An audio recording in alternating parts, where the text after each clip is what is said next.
Theater history, yes. So, I just want to give you a quick overview of theater history so that when you read A Doll's House, you've got a little bit of historical context so you know why A Doll's House was such a big deal and is still a big deal today within academic society and theatrical society. So where do we begin? Let's begin back in ancient Greece. So what I want to talk about is really just a quick overview of what we call Western civilization. So I'm not, at least not today, going to get into ancient theater of Japan or China or any part of Asia. I'm just sticking with Western civilization, which is the European tradition leading into the North American plays and things like that. So if we go all the way back to ancient Greece, you might have read plays by Sophocles before, or Aristophanes. Those two playwrights were famous for taking old myths and turning them into theatrical experiences. So before them, before plays like Antigone and Oedipus the King, before that, we had theater that pretty much probably looked like a religious ceremony, because that's what theater was. So if we go back to ancient Babylon, ancient Egypt, and the early days of ancient Greece, they had what we would call theater, which would be people standing around chanting things and an audience watching them, but it wasn't like the plays that we think of today. You probably already know this, but in ancient Greece, they did not have actors walking around the stage by themselves saying whatever lines that the playwright had written. They wore masks. They wore elaborate robes. The masks helped to amplify their voice because they were always performing in amphitheaters. At least in theory, that's what I read, that the masks amplified the voice. But the masks that I've actually seen in museums, it doesn't look like it would help you that much. So, to the best of our historic knowledge, the earliest Greek plays were basically just unison chanting, explaining a story from their religion. Right? We'd call it Greek mythology, Zeus and Apollo, but of course back then they really believed that. So they would tell us a story. They tell the audience the story, and the audience probably already heard the story. So it's kind of like, going to church or Sunday school, just like, yep, we know these stories. Thank you for repeating these stories. But then one day, or so the legends say, there was a playwright named Thespis, and Thespis decided that we don't want to just have everybody talking at once. Let's have one person step up from the chorus, from the Greek chorus. Let's have one person step up. That person will be the actor. That person, the first person who speaks by themselves, will be the protagonist. And in fact, that's where we get the name protagonist. It means the first on the stage, basically, the first to speak. And so Thespis invented the protagonist. And that's where we got dialogue. So it wasn't just all characters speaking at the same time, representing like one narrator's voice. We had characters on the stage.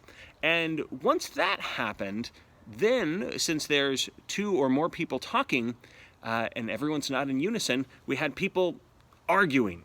And so plays eventually went from being about just repeating religious doctrine to becoming conversations and even arguments. So playwrights like Sophocles became a master at this type of writing, because Sophocles would have characters that you kind of, in some ways, you disagree with both of them and you kind of agree with both of them. In the play Antigone, Antigone is a female protagonist whose two brothers have died in battle. One died defending the city of Thebes, and the other is, he was attacking the city of Thebes, so shame upon him. So they take the good brother who defended the city, and they bury him properly, according to King Creon. And Creon decides, this other guy, no, we're going to let him stay out and die, be dead and rot, and the vultures will get him. And so Antigone, she loved and honored both of her brothers, didn't matter what side they were on. And so she decided, hey, I'm going to, even though it's against the law, the king said nobody can touch this body, I'm going to take the body and give it a proper burial. So here we have this argument. The king says, hey, let him rot. Antigone says, whoa, whoa, he's my brother, and the gods say that I should honor my relatives if they die by burying them. So does Antigone follow the king's law or the laws of Zeus and Olympus? So that's an argument that happens, and there's not exactly a correct answer because both characters are very stubborn. They both bring up really good points, but they both have flaws. So there you go. That's ancient Greece in a nutshell. And when we get to ancient Rome, at least based upon the plays that I've read, ancient Rome, well, of course, ancient Rome steals a lot of the gods from ancient Greece. I think all of them. It just gives them different names, right? Zeus becomes, what is it? Zeus becomes Jupiter, right? And Zeus becomes Jupiter. Hermes becomes Mercury. Aphrodite becomes Venus. That sort of thing. The Romans also steal a lot of ideas for the Greek plays because they have plays about moral arguments as well. But something else is happening in Greek theater that has a ripple effect on theater today, and that is spectacle.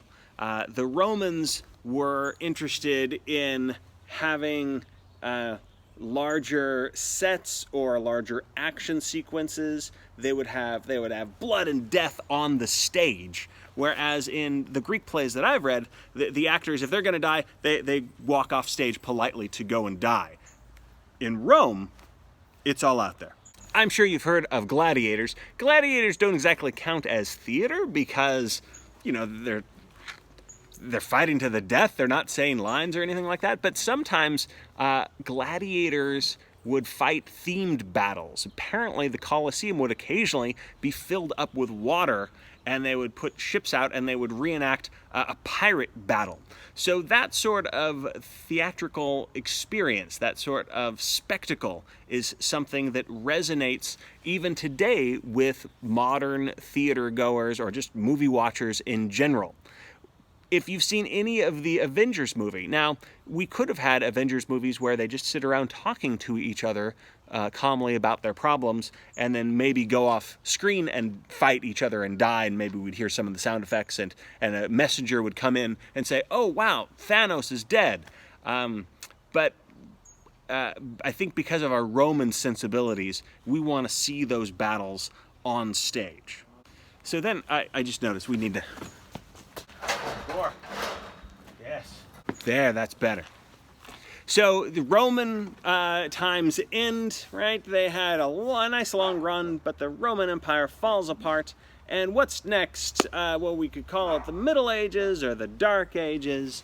But when we get into we could also call it the Age of Christianity.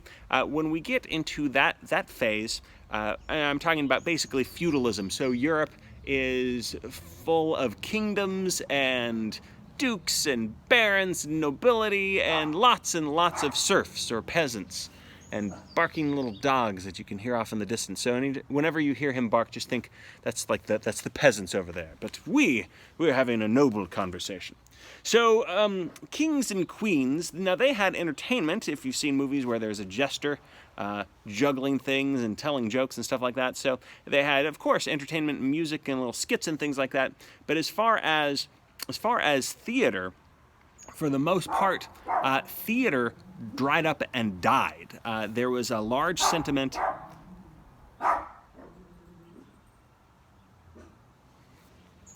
There was a lot. What was I saying?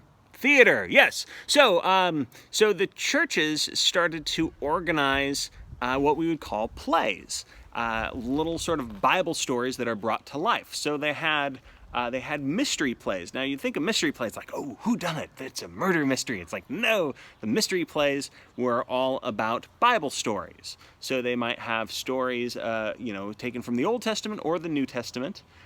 There were a lot of plays about the Christmas kind of plays, I guess you'd call them, right? About the birth of Jesus. But they also had miracle plays. Miracle plays were usually about the saints and miracles that were performed. And then they had morality plays, and morality plays were usually a stretch. They were not connected directly to the Bible, but they had very biblical style messages. The most famous morality play that I know of is called Everyman, and Everyman is a play that stars a main character that's called Everyman.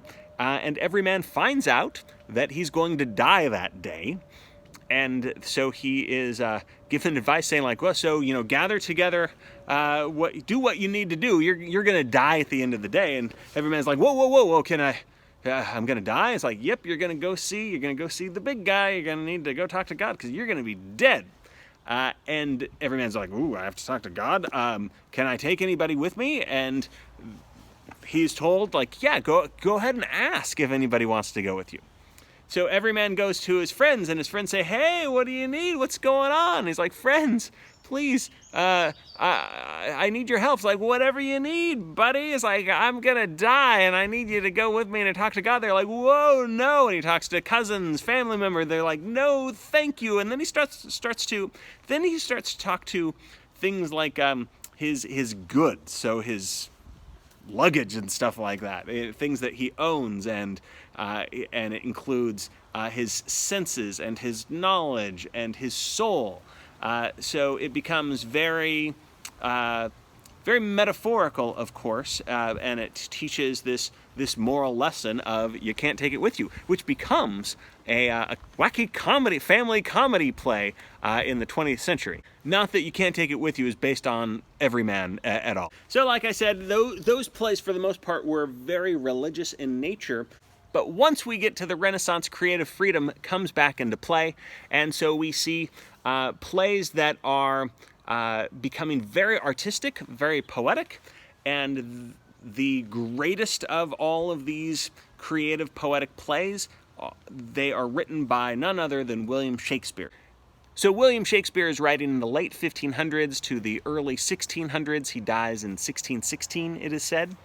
And you've probably read some of Shakespeare's plays. I'm not going to go too deep into Shakespeare, but I do want to say that he leaves a huge impact, not just because of the poetic style. That's a huge part of it. The language is, some people say it's beautiful. I think that it is. Other people say it's just confusing. But I think you can the way I look at Shakespeare's language is I think of it as each sonnet, if we're talking about his poetry, or each line, if we're talking about his soliloquies. Poetry's language is like a little puzzle treasure. You hear the sirens going on? What do I mean by puzzle treasure? I mean that the more you investigate the language of Shakespeare, the more reward you get for your efforts. There's a lot of depth. There's a lot to find in the works of Shakespeare, and it's difficult to find another author that writes with such rich qualities. Oh no. My dog is...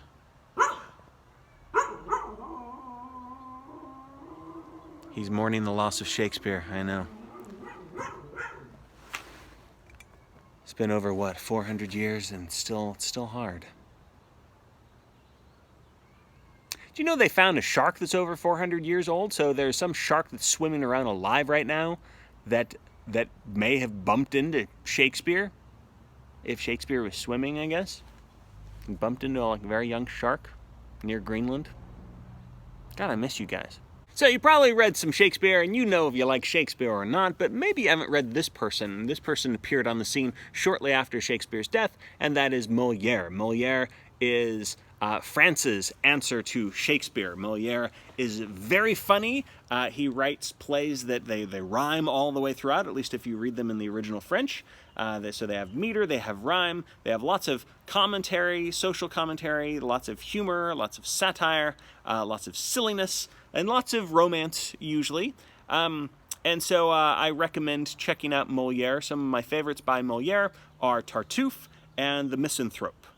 So with Moliere and other playwrights of that age, we're talking about the mid-1600s, we've got something kind of new. We have women on the stage. I didn't mention this, but in ancient Greece, no women, and in those morality plays, they probably just used mainly men.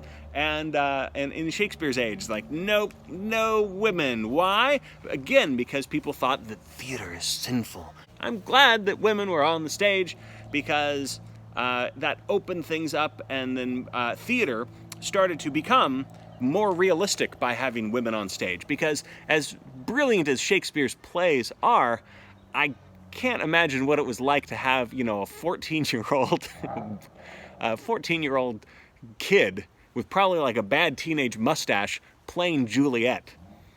So in Moliere's time, women are playing the parts of the female characters. So that realism is one of the things that I wanted you to notice, that the further we go, the more realistic the behaviors are. Shakespeare has a lot of emotional realism, but his plays are spoken in languages that are, for not just our ears, but for the people of the time, would sound strange. People in the age of Shakespeare didn't go around speaking in iambic pentameter. So it wasn't very realistic to have these characters speak in iambic pentameter. Moliere had his characters speak in French iambic pentameter, and that wasn't realistic either, but it was at least realistic having women play female characters in his plays. When we get to the Restoration, then we have characters that are more concerned with saying things in plain speech. And so the Restoration comedies, they still have a little bit of poetry in them, but it's sort of like, I think it's because Shakespeare did such a good job, and probably all the playwrights after Shakespeare were writing plays kind of like, I can't do it as well as Shakespeare. I just sound like a hack. So let's write in our own style, and maybe let's start writing how people talk. So when we get into the 1700s, the dialogue starts to slowly become more realistic or more natural. So we're heading towards realism, and we're heading towards naturalism. That movement, the idea of naturalism, is basically to portray reality within art. So that's not happening in the 1700s for a couple of reasons. One, people like happy endings, and people like it when justice is served, and people also like tragedies where it's like, oh wow, that's so intensely sad. When real life is kind of blah, like not every day is a tragedy, not every day is a musical comedy, right? So in the 1700s, they were still doing popular stories. There was a genre called well-made plays where twists and turns happen. Think very soap opera kind of stuff. Twists and turns happen. Turns out like, oh, you're related to me, and Luke, you're my father, and things like that.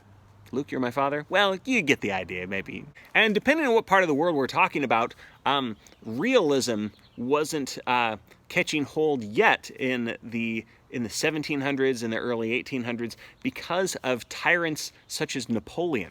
Napoleon liked to go to the theater while he was taking over all of Europe, but he did not want to see any plays that were offering social criticism. He just wanted to see these well-made plays that wrap things up, and funny things happen or tragic things happen, but it really has nothing really to do with what's going on in modern day societies. And you also had a lot of what we call melodramas. Melodramas are and were plays that combine acting, maybe very serious, maybe over-the-top serious situations, but with music in the background. So again, think of movies. Movies, for the most part, if they've got a musical soundtrack in the background, so if something scary is happening to the character and it plays scary music, kind of a melodrama. If something romantic is happening to the characters and the music starts to swell in a romantic fashion, we're talking about melodramas. So melodramas on the stage were this combination. Now, I'm not talking about musical theater. I'm just talking about that it would have piano music or orchestra music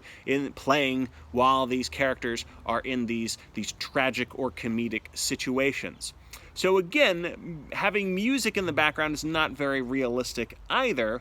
So we had basically in the 1700s, in the the 1800s, we had forms of escapism. We might learn about real characters, but we are also escaping into a world that's very different than real life. And another thing that we have, in addition to escapism in melodramas, is we have sort of a reassurance of the status quo. A lot of melodramas involved female characters being in trouble. So we have the old-fashioned trope of the damsel in distress. And traditionally in melodramas, the damsel that's in distress is in trouble because of some bad, right? If she's a female protagonist that is in trouble, it's probably because a bad male antagonist character has something on her. So he might be blackmailing her, or maybe he's kidnapped her father, or maybe he's going to buy up the land and kick out the orphans if she doesn't marry him. So in melodramas, the female is in trouble, and a male hero character is usually going to be the one that comes in to save her. So maybe he will physically fight the antagonist, or maybe he'll outsmart the antagonist, or maybe he'll persuade the antagonist. He's going to do something to save the damsel in distress. There were other types of melodrama where the female protagonist gets in trouble because she does something bad. Oh, hang your head in shame. Oh, yes, walk away. Yes, right. So the female protagonist does something bad. And what often happened in those types of melodramas is that she would beg forgiveness and maybe receive it from her husband, or she would continue to do bad things, and then bad things would happen to her. So that's about the time when we get to the late 1800s where we get to Ibsen. So Henrik Ibsen is a Norwegian playwright, and when he's writing A Doll's House, he's writing something that at least at first seems like it could be a melodrama, because we have a damsel in distress. We have a female protagonist that has made some choices that gets her into trouble, and there is an antagonist character named Krogstad, who seems like he's doing what we expect a male antagonist to do. He's going to be trying to manipulate our female protagonist, and he's going to be able to blackmail her. At least he's going to attempt to blackmail her. And then we have a male hero type character in the form of Nora's husband. So the female protagonist's husband is Torvald Helmer. So pay attention to Torvald Helmer and Nora Helmer, because in Act 1 of A Doll's House, they're going through all the motions that we would expect to see in a melodrama. But by the end of the play, something very different happens. And that's what we're going to be talking about later on this week. So there is your overview of theater history leading us up to Ibsen, who many people consider him the father of modern theater. So I've brought you up to modern times, so get ready to read Act 1 of A Doll's House by Henrik Ibsen, and I'm looking forward to finding out your first impressions of that play.